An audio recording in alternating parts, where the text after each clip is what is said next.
Let me give you an instance of how we have failed as a nation. When they say out of school children, the response of Buhari administration to out of school children was to come up with homegrown school feeding program to help mop children who are out of school to come to school. The result shows that there was exponential increase in enrollment, but a huge drop in retention. Pupils came around and parents registered them for schools, but there are no infrastructure. The classrooms are either dilapidated or inadequate.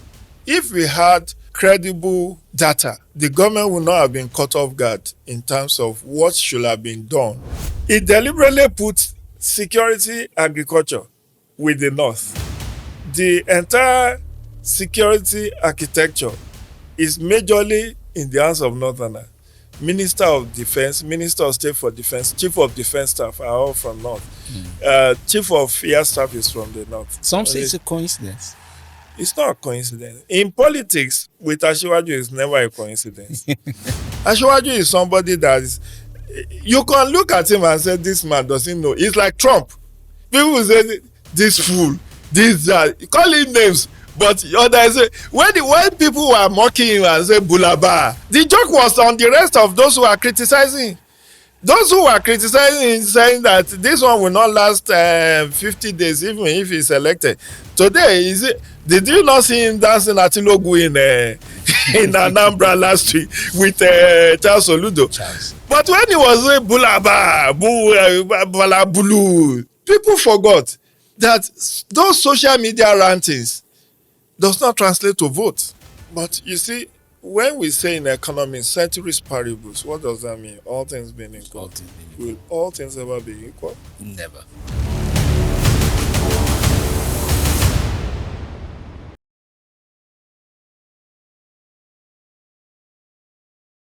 This is Volume with FemiDlive.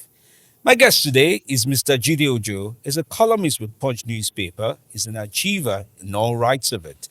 He has written about corruption, governance, democracy, and also the element of transparency in governance that would take the country forward.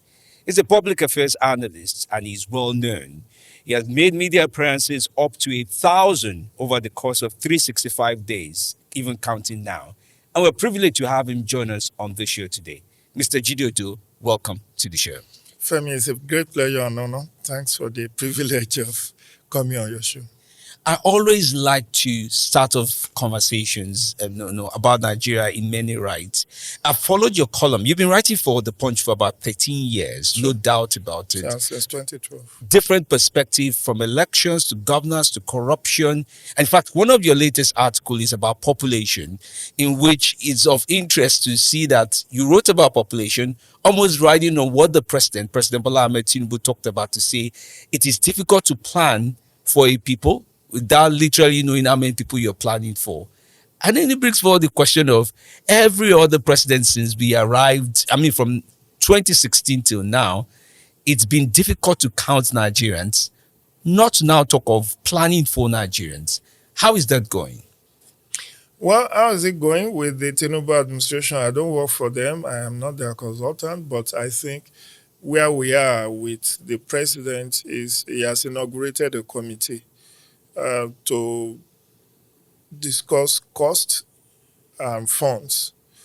First, the National Population Commission came with over 1 trillion naira budget, and the president felt it's too high and thought of what could be reduced, and then who could assist, because there are also international agencies, donor communities that can chip in something.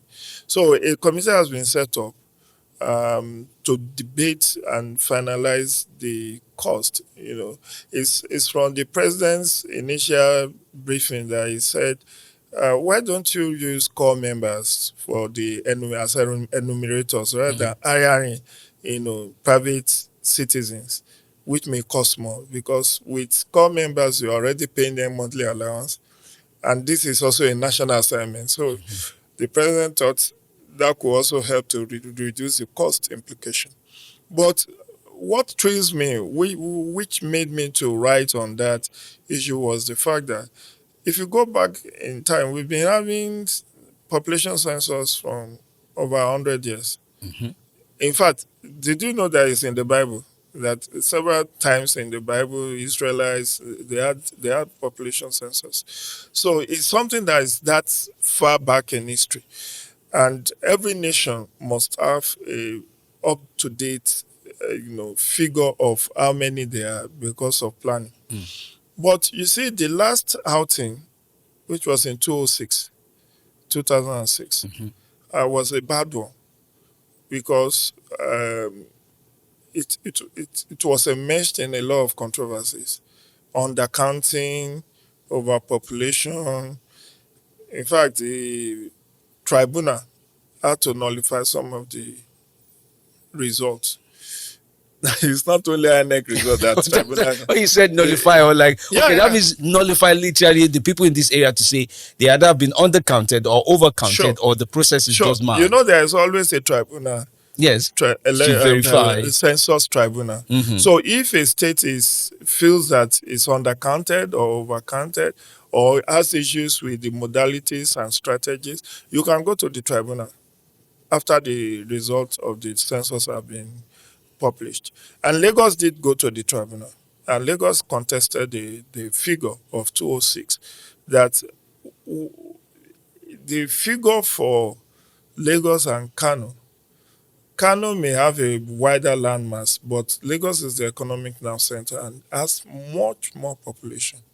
In the opinion of Asiwaju Bola Ahmed Tinubu Then as he was governor of governor. Lagos. Yes. You know, it happened in 206. Yes. He was the governor then Then for till his second term. 2007. So he contested the outcome of that 206 result because they did their own simulation and they felt that Lagos figure was undercounted.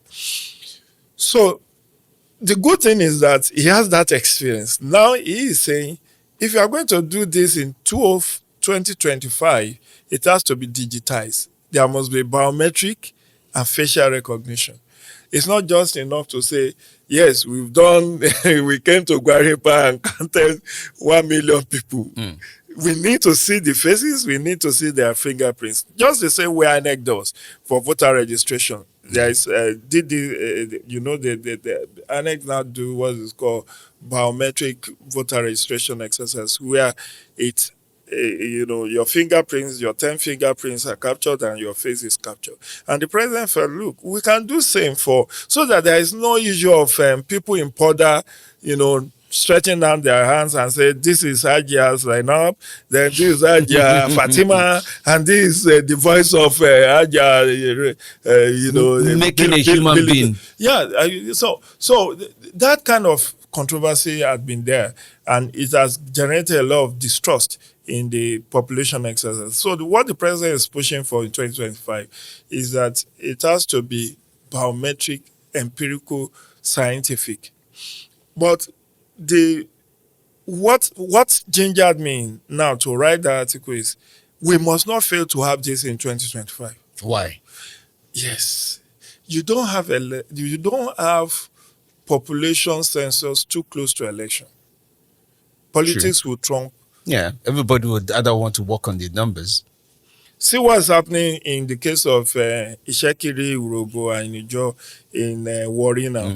They are contesting the population and the INEC ward delineation, and it's almost blowing out into if it's not properly managed, it could lead to some conflict. So what I'm saying is that let's have it when election is not on top gear, when we can still have less of emotion into the exercise. Because if by this time next year you will not recognize Nigeria again, campaign posters are all out. They categorize them not as campaign posters. They say it's support group that is going on. That it's you want to redefine what campaign means. I'm being clever about what you don't have to be clever. You are not a politician. The point is, people are throwing that consciousness of 2027 to us in 2025 when the administration is not yet midterm.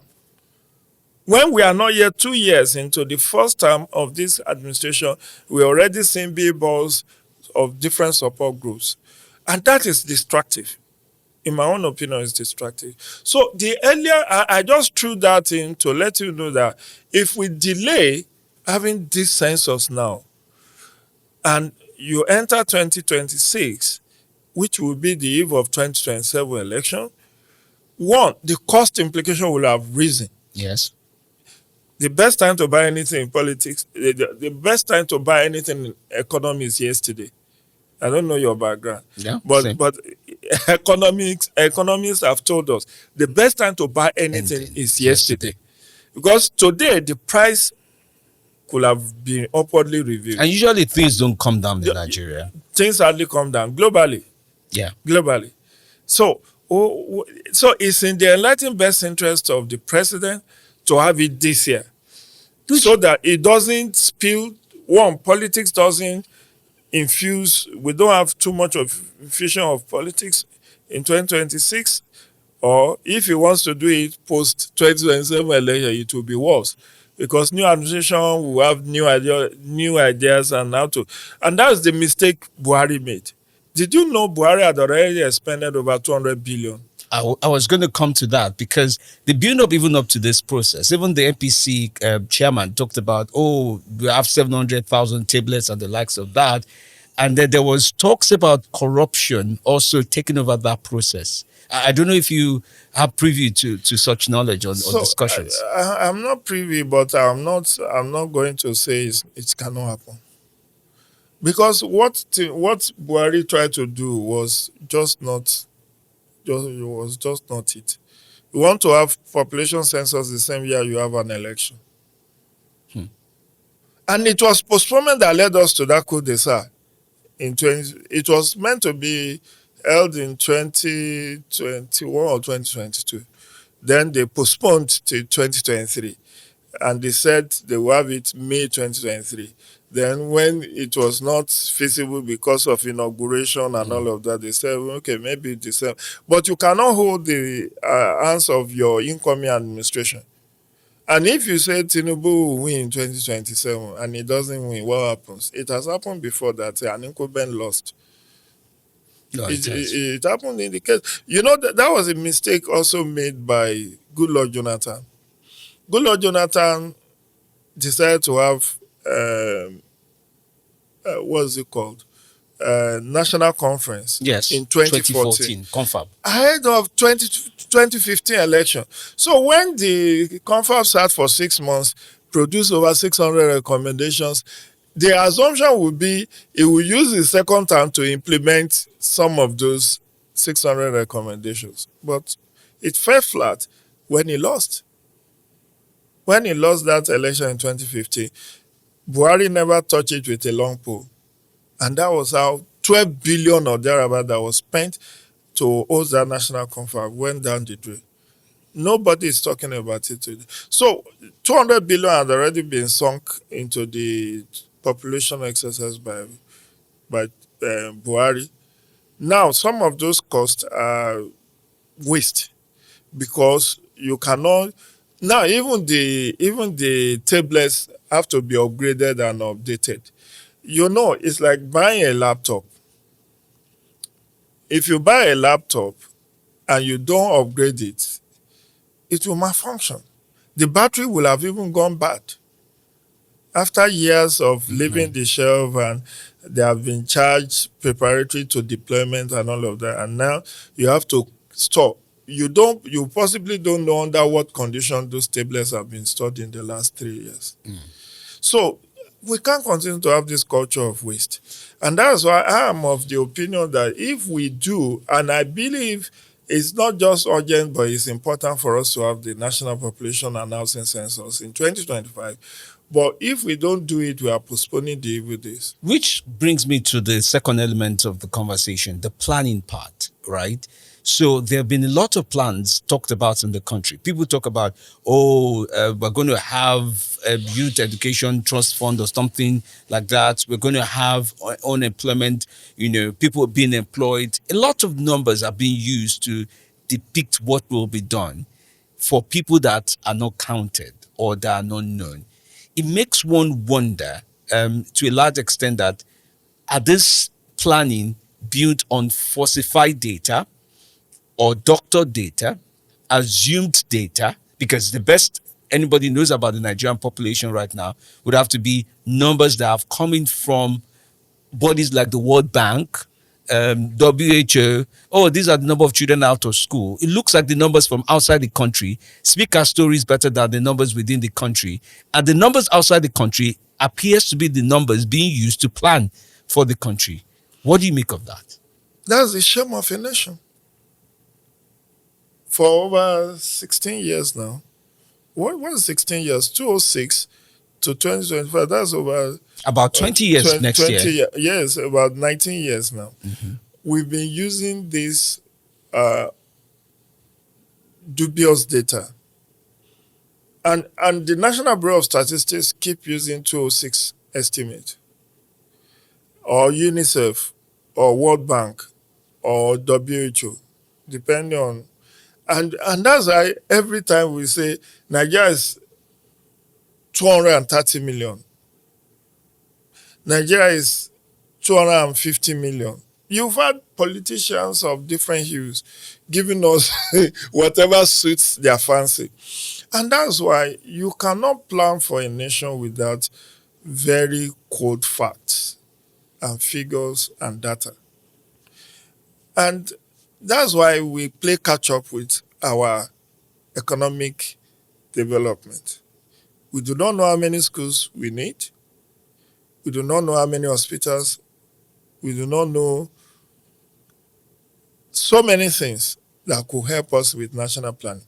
Yet we'll go about and say we are rolling out 30 years development plan, 50 years development plan. Plan on what? On falsified data, assumed data.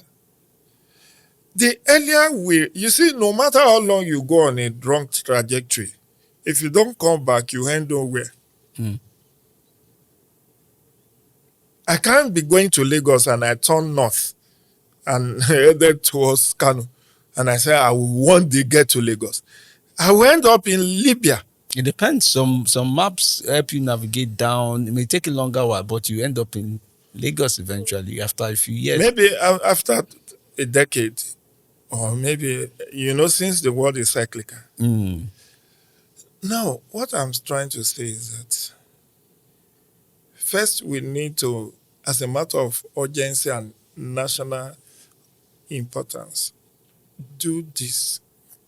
And Tinubu will etch his name in gold, even if this will call us $1 trillion, even if it will cost us $1 trillion. Let him do a scientific, data-based, near perfect national housing and population. Recall, it's national housing and population census. Today we are talking of, we have 17 million shortage in housing. Based on what empirical evidence? When Fashola was Minister of Power, Housing and Works, it disputed that 70 million deficit in housing. He said it's nowhere. He said the data is dubious. But where is the one we can rely on? See, the truth is, national planning is something that has to be deliberate. Let me give you an instance of how we have failed as a nation. When they say out of school children, the response of Buhari administration to out of school children was to come up with homegrown school feeding program to help mop pupils or children who are out of school to come to school. Now, when they did that, did you know the result? The result shows that there was exponential increase in enrollment, but a huge drop in retention. Why? Pupils came around and parents registered them for schools, but there are no infrastructure. The classrooms are either dilapidated or inadequate. So pupils will come and they will be studying under the elements, under trees, sitting on stones. There are no furniture. There are no enough classrooms. There are no enough teachers. There are no enough teaching aids. But if you have cold facts, credible, statistics Yes. to plan, you will know that this program you want to do, spending billions on homegrown school feeding program, will necessitate what? Increase in classrooms. So you need to either improve facilities in existing schools or build more schools so that these pupils can study in a conducive environment. So now, Tinubu suspended this homegrown school feeding program for 2 years. They are just trying to relaunch maybe this month. And the minister went down for it, by the way. No, I mean, in terms of activities and stories around what she did or did not do. So what I'm saying is that if we had credible data, the government would not have been caught off guard in terms of what should have been done to properly plan for taking children out of the streets and retaining them in schools. So look at what is happening with NEFON too. You said, game changer, we are going to give student loans. Meanwhile, we did these student loans in the 60s, 70s, up to 80s. Did we come out with research that shows why that failed and why this one will succeed? Look at it. It nearly hasn't taken off. Look at the controversy around management of resources, deduction by schools, school authorities, and mismatch about how many billions have actually been released, how many have been earmarked, and all of that. So all these controversies would not have been there if we have done thorough planning. And so you cannot underestimate or overemphasize the importance of planning. And planning should be based on cold facts, should be based on empirical data, should be based on verifiable data. So, and that we do not get out that in Nigeria. Let me swing this conversation. We've touched from population to planning, and now planning, the politics around it as well is getting interesting. There are permutations already going on. We're about to get to the midterm of President Bola Ahmed Tinubu's administration for his first term. Maybe he would run for office for the second term, who knows? But of interest is to say there are conversations about trying to motivate and get the right numbers behind him in the political arena in the event it chooses to run, especially numbers that come from the southern part of the country, which brings up the interest of his visit to Anambra State, where he talked to the governor and said, I'm part of you, and keep a plot of land for me. I'm coming back after I'm done with all that I'm doing. Pretty much I'm part of this system. And some have read that, and I don't know if that's accurate, to say, well, this is him saying in the event it doesn't get the northern populace to back him up, or peradventure the PDP brings up a northern candidate, or Labour Party brings up a candidate that may be more versatile, he would have secured numbers from the southern parts of the country. Well, have you read Master of the Game? Oh, yes. What is his name? Sidney Sheldon, Master of the Game. Oh, yes. So, great book. Asiwaju Bola Ahmed Tinubu is a great strategist, political strategist, and he's a master. In fact, I think he understands politics more than accounting, which is what he studied. But you see, when we say in economics, ceteris paribus, what does that mean? All things being equal. All things being equal. Will all things ever be equal? Never. So, he's doing so much to strategize for his successful re-election bid. And part of the strategy is what you just mentioned. But it goes beyond that. That is elementary. What he did. And if it's obvious, it's not the main plan. It's not the main plan. It's just that keep your enemy closer.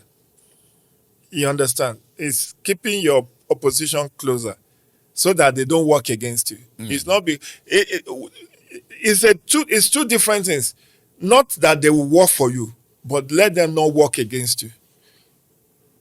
Like if you abstain, it's to his credit, but don't vote for opposition. Did you know the irony of 2023 election?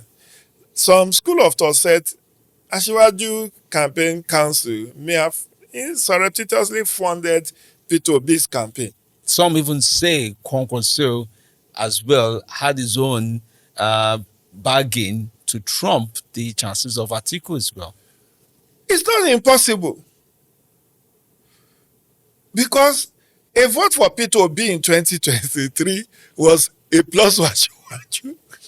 Because you are breaking the ranks of, it's like PDP alone had 3 candidates in that election. I think so. No, don't think so. That was the truth. Kwankwaso left PDP to join NMPP. Peter Obi left PDP to join Labour. And then Atiku had the baggage of 5 of his governors not working for him. Kwankwaso had 1.6 million votes total. That's a lot. Peter Obi had 6.2 million or thereabouts. Atiku had 6.8 million. So, assuming the 3 of them were in the same camp, the outcome will have been different. So, part of Asiwaju's strategy, if I will let you know, is that one, when he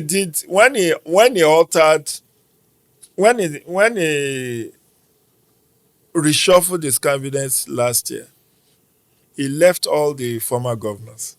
He didn't touch them. Touch not my anointed. Deliberate. Even those who are not performing, keep your enemy close. Don't rock the boat. Did you also realize that this Ministry of Livestock Development was more beneficial to the North than to the South?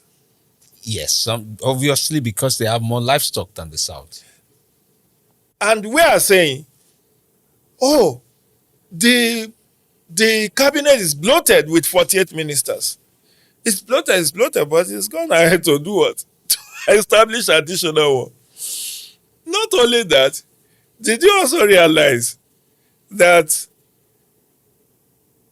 it deliberately put security with the North? Security, agriculture. The entire security architecture is majorly in the hands of Northerners. Minister of Defense, Minister of State for Defense, Chief of Defense Staff are all from North. Chief of Air Staff is from the North. Some say it's a coincidence. It's not a coincidence. In politics, with Asiwaju, it's never a coincidence. I will tell you for free. He's somebody I've studied over the years. I'm not a politician, but I'm a student of politics, and I followed his political trajectory. This man, all the budget padding hula baloo, have you ever heard Tinubu condemn National Assembly? Not even once. When we were saying, oh, the padded budgets, when the first meeting he was going to have with the leadership of National Assembly after that, he said, you are doing your job and I'm very proud of you. You are working for the nation. That's a man, a statesman who understands that, you know, in politics, you should not call people's bluff. And he really does that because he knows.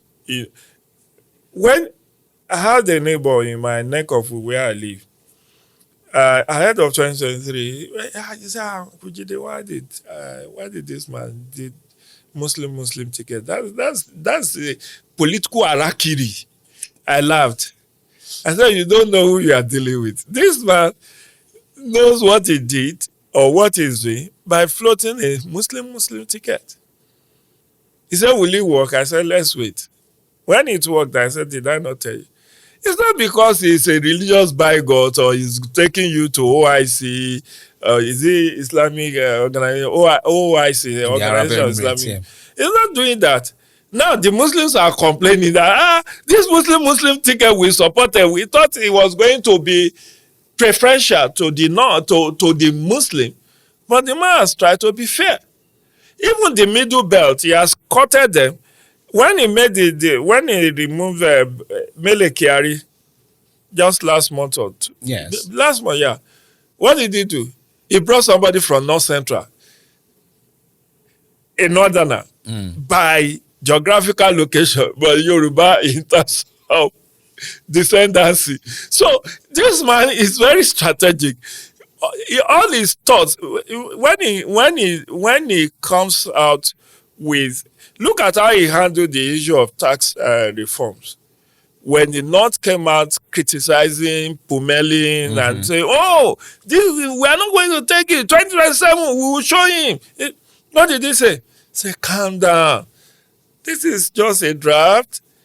Attorney General, please work with the National Assembly to remove the gray area." Then what happened? He asked the chairman of the board and the committee that drafted the thing. He said, "Look, go and meet with the governors forum." The day the governors forum endorsed tax reform bill, I knew it has pretty much gone through. Has it not? Yes, maybe before the end of this week, we will hear that he has signed the bill. So he knows how to strategize, and he's not somebody that is very confrontational. Ashwaju is somebody that is, you can look at him and say, this man doesn't know. He's like Trump.